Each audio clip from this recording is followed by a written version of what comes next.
नमस्कार, मैं हूं पूजा सिंह और आप देख रहे हैं आर्यन टीवी। चलिए रुक करते हैं खबरों का। तो वहीं पंचायती राज विभाग का कार्यक्रम नियुक्त पत्र वितरण कार्यक्रम सीएम धामी ने की कार्यक्रम में शिरकत। तो चलिए आपको सुनाते हैं उन्होंने क्या कुछ कहा। हमारे कैबिनेट मंत्री आदरणीय गणेश जोशी जी, राज्यसभा के सांसद, हमारे बहुत वरिष्ठ नेता, राष्ट्रीय कोषाध्यक्ष आदरणीय नरेश बंसल जी, राजपुर क्षेत्र के हमारे बहुत ही वरिष्ठ और लोकप्रिय विधायक आदरणीय खजान दास जी, कैंट क्षेत्र की लोकप्रिय विधायक आदरणीय सविता कपूर जी, डोईवाला विधानसभा के हमारे जुझारू और लोकप्रिय विधायक आदरणीय ब्रजभूषण जरोला जी, जस्टिस बीएस वर्मा जी, चंद्रेश यादव जी, सचिव डायरेक्टर पंचायती राज निधि यादव जी, अपर सचिव पंचायती राज श्री पन्नालाल शुक्ला जी एवं पंचायती राज विभाग के यहाँ उपस्थित सभी हमारे अधिकारीगण और आज जिनके लिए ये कार्यक्रम आयोजित हो रहा है, ऐसे नियुक्ति प्राप्त करने वाले हमारे सभी पंचायती राज विभाग के सभी ग्राम पंचायत विकास अधिकारीगण, मैं सबसे पहले तो आज आप सभी का आज इस मुख्य सेवक सदन में आप सबका स्वागत करता हूं, आप सबका अभिनंदन करता हूं कि आप सब यहां आए हैं और साथ ही पंचायती राज विकास विभाग में ग्राम पंचायत विकास अधिकारी के पद पर नियुक्त होने वाले सभी 126 अभ्यर्थियों को हार्दिक बधाई देता हूं, शुभकामनाएं देता हूं। और आज का ये दिन आप सबके जीवन में एक नया अध्याय लेकर आया है, एक नई शुरुआत आप सबकी आज से प्रारंभ हो रही है।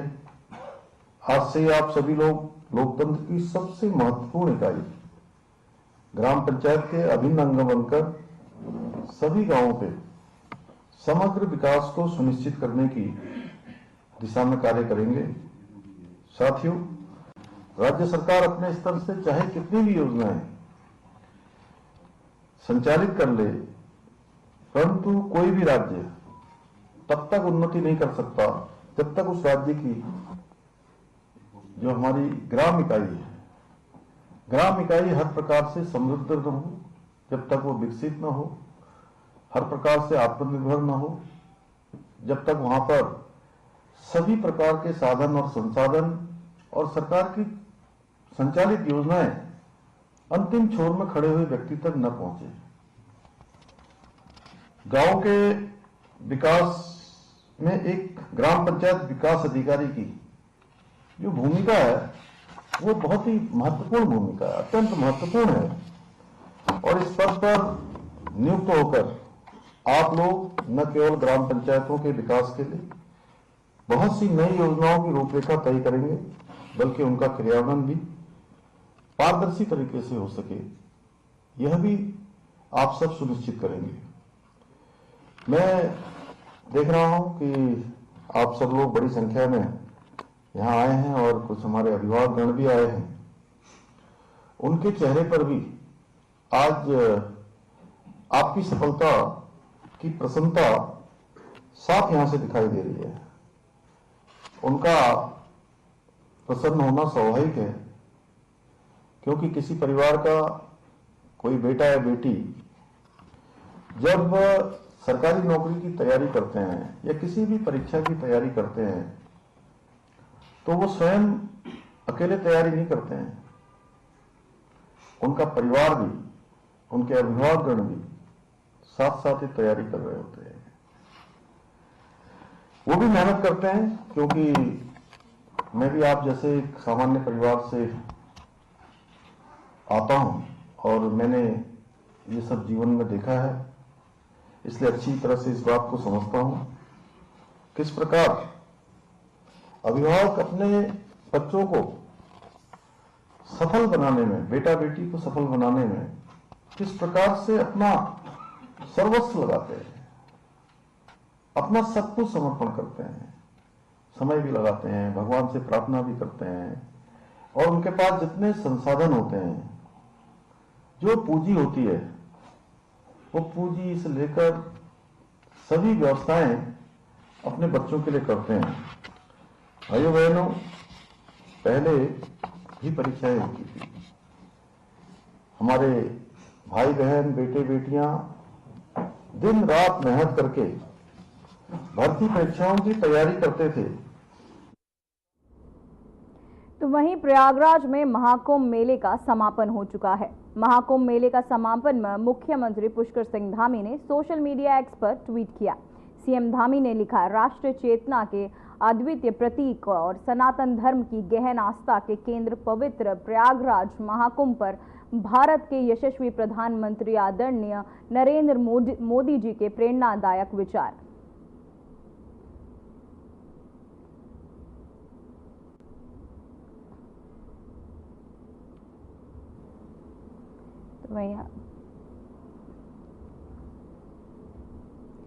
तो वहीं मुख्यमंत्री पुष्कर सिंह धामी ने खटिम्मा से न्यूजीलैंड से आए डेलीगेशन ने शिष्टाचार भेंट की। गौरतलब है कि प्राइमरी इंडस्ट्री मिनिस्ट्री और न्यूजीलैंड सरकार के सलाहकार प्रोफेसर गैरी तथा न्यूजीलैंड के पशु चिकित्सा वैज्ञानिक प्रोफेसर निकोलस ने जनपद उधम सिंह नगर के तहसील किच्छा गदरपुर काशीपुर के अंतर्गत भारत सरकार की ब्रीड मल्टीप्लिकेशन फॉर्म योजना के लाभार्थियों के फार्मों का निरीक्षण और अध्ययन किया। साथ ही आपको बताते चले, इस दौरान जिला अधिकारी नितिन सिंह भदौरिया सहित अन्य अधिकारी भी वहां मौजूद रहे।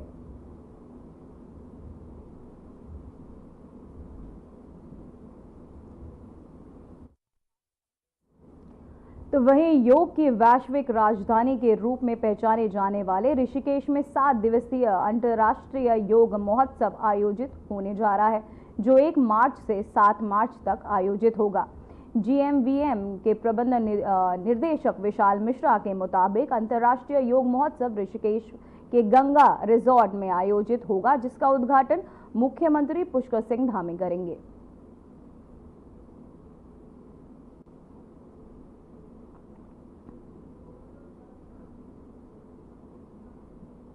तो वहीं आपको बताते चले कि 7 दिवसीय अंतर्राष्ट्रीय योग महोत्सव का उद्घाटन 1 मार्च से 7 मार्च तक कार्यक्रम का आयोजित किया होगा। ऋषिकेश में गंगा रिजॉर्ट में ये कार्यक्रम आयोजित होगा, जिसका उद्घाटन सीएम करेंगे। साथ ही आपको बताते चले 1 मार्च से 7 मार्च तक कार्यक्रम आयोजित होगा। ऋषिकेश के गंगा रिजॉर्ट में ये कार्यक्रम आयोजित किया जाएगा। 7 दिवसीय अंतर्राष्ट्रीय योग महोत्सव मनाया जाएगा, जहां 1 मार्च से 7 मार्च तक ये कार्यक्रम आयोजित होगा।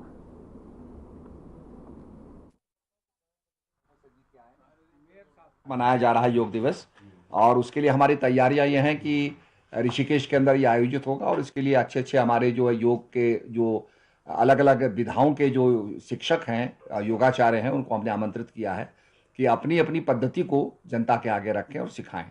इसमें हमने होटल्स को भी लिया है, उनसे भी हमने डिस्काउंट करने की बात की है, और हम चाहते हैं कि आम आदमी योग को सीखे, योग के प्रति प्रेम बढ़े, तो उसके लिए भी हमने लोगों को आमंत्रित किया है।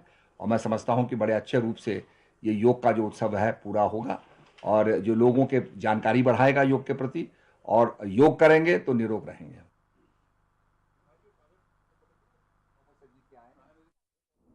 तो वहीं संसदीय कार्य मंत्री प्रेमचंद अग्रवाल के तहत सदन में दिए गए विवादित बयान का मामला शांत नहीं हो रहा। तो वहीं समाजवादी पार्टी के राष्ट्रीय सचिव डॉक्टर सत्यनारायण सचान ने कहा कि अगर कोई व्यक्ति पहाड़ के लोगों को गाली देता है या कोई विधायक मैदान के लोगों को गाली देता है, ये बहुत ही बड़ा दुर्भाग्य है। ये जिम्मेदारी सरकार और यहाँ के नागरिकों की है कि इस तरह की भावनाएं जन्म नहीं ले रही।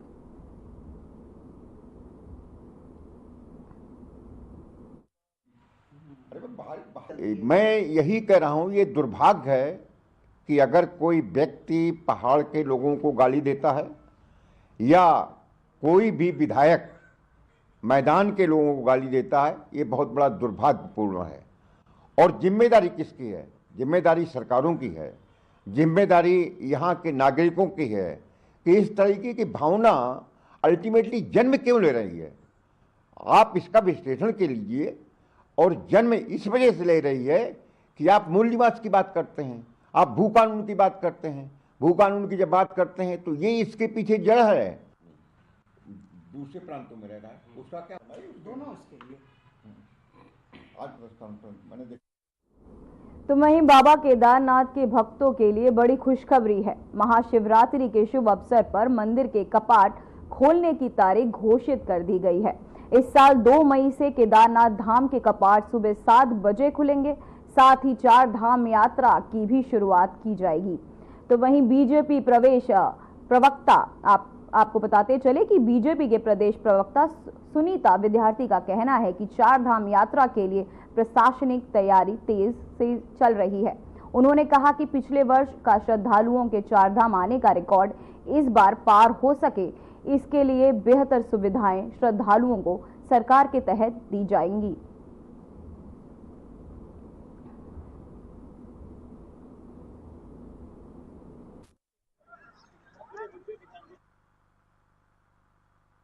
जी बिल्कुल, देखिए हमारे केदारनाथ धाम के कपाट जो हैं 2 मई को खुलेंगे, ये तिथि घोषित हो गई है। और हमारी 4 धाम यात्रा के लिए हमारी जितनी भी प्रशासनिक रूप से जो तैयारियां हैं वो पूरे जोर से हैं। और माननीय प्रधानमंत्री जी का भी इस जो आने वाले समय में यहाँ पे आगमन होने वाला है, तो निश्चित रूप से 4 धाम यात्रा के लिए जो सरकार की तरफ से सभी तैयारियां होती हैं वो हमारी जारी हैं। हम चाहते हैं कि पिछली बार का श्रद्धालुओं का यहाँ पे आने का जो रिकॉर्ड है वो टूटे और हम बेहतर से बेहतर सुविधाएं उनको प्रदान करें, जिससे सभी श्रद्धालु जो हैं वो पुण्य दर्शन कर पाएं और पुण्य दर्शन करके पुण्य लाभ लें।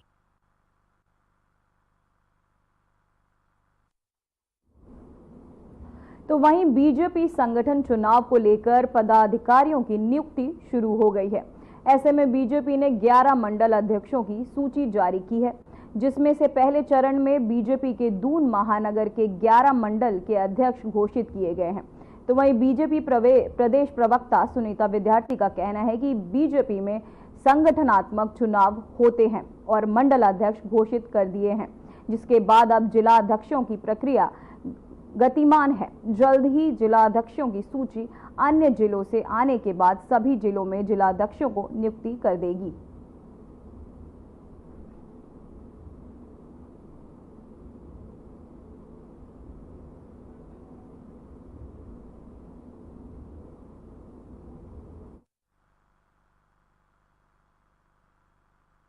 देखिए सांगठनिक रूप से हमारे संगठन की जो चुनाव प्रक्रिया है वो जारी है। हमने सभी जगह जो है मंडल अध्यक्ष सभी की सहमति से घोषित कर दिए हैं और जिलाध्यक्ष की जो प्रक्रिया है वो अभी गतिमान है। 1-2 दिन में जो है हमारे पास जिलाध्यक्ष की सूची भी जो विभिन्न जिलों से आनी है वो आ जाएगी और उसके बाद जो है सभी जिलों में जिलाध्यक्षों की नियुक्ति हो जाएगी।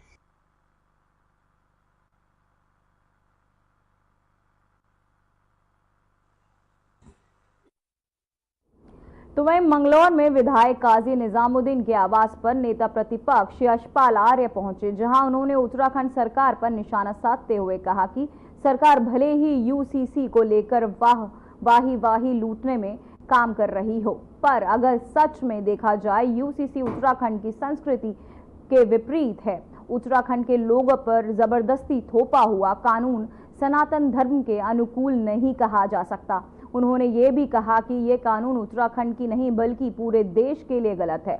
वहीं उन्होंने प्रेमचंद अग्रवाल के तहत दिए गए बयान को भी गलत बताते हुए कहा कि उनका दिया गया बयान उत्तराखंड को पहाड़ी और मैदानी भागों में बांटने की साजिश बताया। साथ ही उन्होंने कहा कि इस बयान के हर समुदाय के लोग काफी नाराज हैं।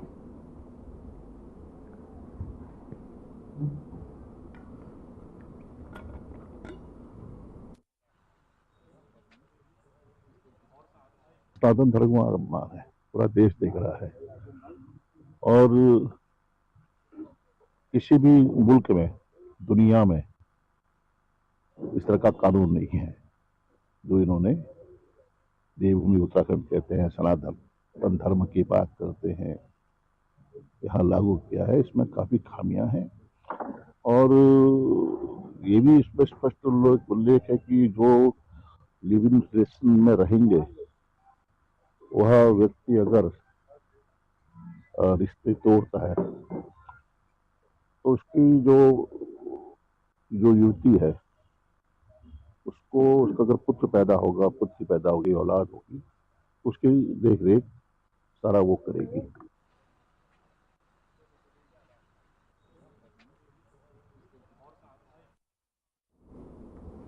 तो वहीं उत्तराखंड पावर कॉर्पोरेशन लिमिटेड में भंडारी बाग, मातावाला बाग, रीटा मंडी, लखी बाग, खुड़ बुड्ढा, झरका बाजार, टर्नर रोड से लेकर ट्रांसफर नगर तक के इलाकों में विद्युत सप्लाई में अस्थायी कटौती की सूचना दी गई। यूपीसीएल के अनुसार इन इलाकों में जरूरी मरम्मत और रखरखाव के काम चलते ही बिजली की आपूर्ति कुछ समय के लिए बाधित रहेगी। निगम के उपभोक्ताओं से सहयोग की अपील की गई है और कहा है कि काम के दौरान आवश्यक सुरक्षा मानकों का पालन किया जाए।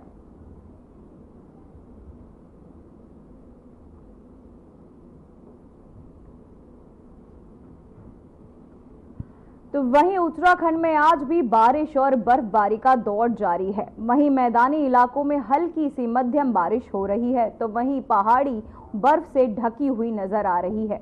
मौसम विज्ञान केंद्र ने 4 दिन के लिए बारिश बर्फबारी का अलर्ट जारी किया, जिससे तापमान में तेजी से गिरावट होने से फिर से ठंड बढ़ जाएगी। बता दें कि बीते दिन बद्रीनाथ धाम, हेमकुंड साहिब के साथ ही पहाड़ी इलाकों में बर्फबारी हुई। वहीं यमुना घाटी में आज भी बर्फबारी जारी है। बता दें कि बर्फबारी से औली मार्ग पर वाहनों की आवाजाही में दिक्कतें आई। बद्रीनाथ हाईवे पर भी हनुमान चट्टी के पास आपको बताते चले आगे बर्फ जम गई, जिससे हटाने के लिए बीआरओ की मशीनें लगाई गई।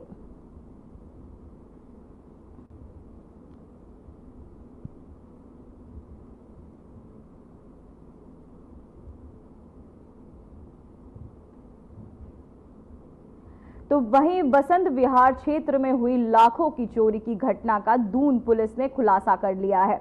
पुलिस ने इस मामले के 2 आरोपियों को गिरफ्तार किया, जिनके पास से चोरी किए गए सामान बरामद किए गए हैं। पुलिस के अनुसार आरोपी लोडर चालक और उसका साथी मिलकर चोरियां करते थे। आरोपियों ने एक युवक को 500 मीटर तक घसीटकर उसकी बाइक छीन ली थी, जिसके बाद लोडर चालक को भी गिरफ्तार कर लिया गया।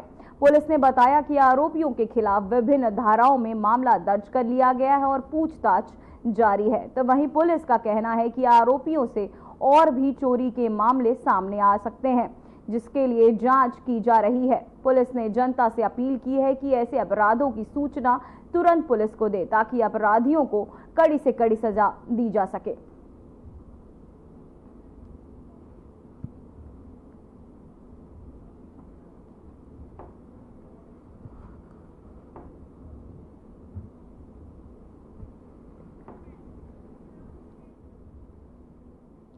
तो वहीं बीते सोमवार को जिले की बहुउद्देशीय किसान सहकारी समितियों आपको बताते चले में प्रबंधन कमेटी डॉक्टरेट पदों के लिए दिन भर जमकर वोटिंग हुई। बता दें कि बीते मंगलवार को सभापति चुने जाने के इस बीच हाईकोर्ट में एक आदेश भी सरकारी निर्वाचन प्राधिकरण देहरादून ने निर्वाचन प्रक्रिया स्थगित कर दी। मामले की अगली सुनवाई 27 फरवरी को होगी। वहीं इस पूरे मामले को लेकर कांग्रेस ने सरकार पर निशाना साधा है। पूर्व चेयरमैन जिला सहकारिता बैंक और नेता कांग्रेस डॉक्टर के.एस. राणा ने आज प्रेस वार्ता करते हुए कहा कि सरकार ना ही हाईकोर्ट की मान रही है, ना ही सहकारिता एक्ट को मान रही है और ना ही सरकार अपने पूर्व के आदेशों को मान रही है। सरकार ने पुराने सदस्यों को मताधिकार से वंचित कर दिया और नए सदस्य बना दिए, जिसके खिलाफ कोर्ट में याचिका डाली गई और कोर्ट ने सरकार को पुराने पैटर्न पर चुनाव कराने के आदेश दिए। उन्होंने कहा कि प्रदेश के आपको बताते चले हो रहे सरकार में जो मर्जी आ रहा है वही हो रहा है।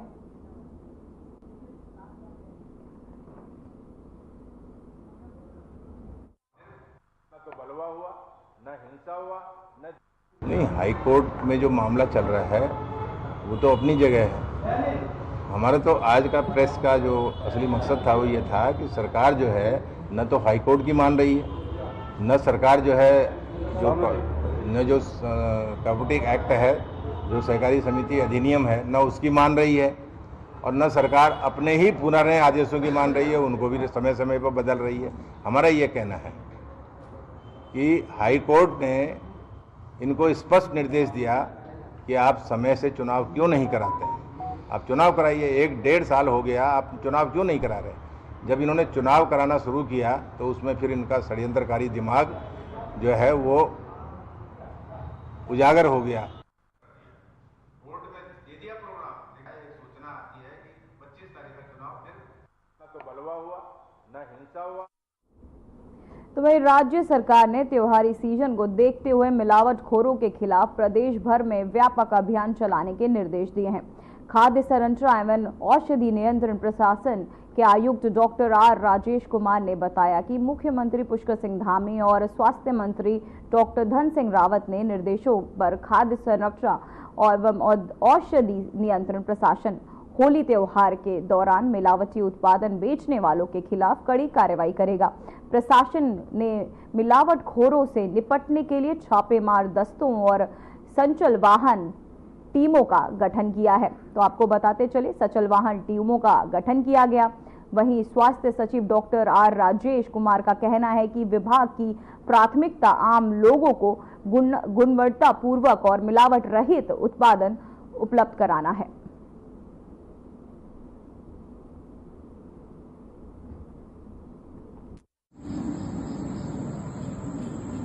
बिल्कुल, फूड जहाँ भी बन रहा हो वहाँ ये ऑथराइज है हमारे फूड इंस्पेक्टर, वो जा करके चेक कर सकते हैं। अगर कोई उनसे शिकायत करे इस तरह की कोई भी अगर घटना होती है जरूर चेक कर सकते हैं और इसका सैंपल जरूर ले सकते हैं। बिल्कुल बहुत आवश्यकता है सतर्क रहने की। और स्पेशल हमने अभी जो जैसा कि आप देख रहे होंगे विगत 1 साल में हमने बहुत त्वरित गति से कार्रवाई इन सब के ऊपर की है और काफ़ी सुधार भी इसमें हुआ। और हमने सभी को इनको अलर्ट मोड पर रखा हुआ, अपने जितने भी ऑफिसर्स हैं, कि आप तुरंत जहाँ भी शिकायतें मिलती हैं या अन्य उससे भी सर्विलांस के थ्रू ये चेक करते रहें। तो ग्राउंडिंग तो हुई है ना।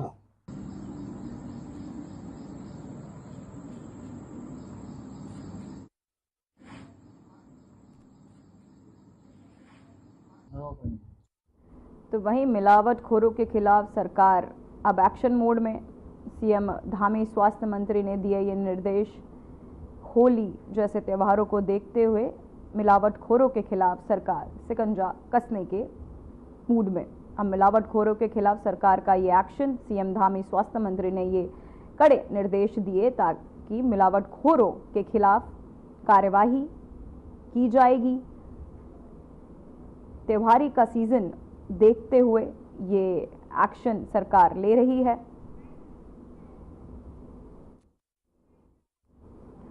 अभी के लिए खबरों में बस इतना ही। मुझे दीजिए इजाजत। नमस्कार।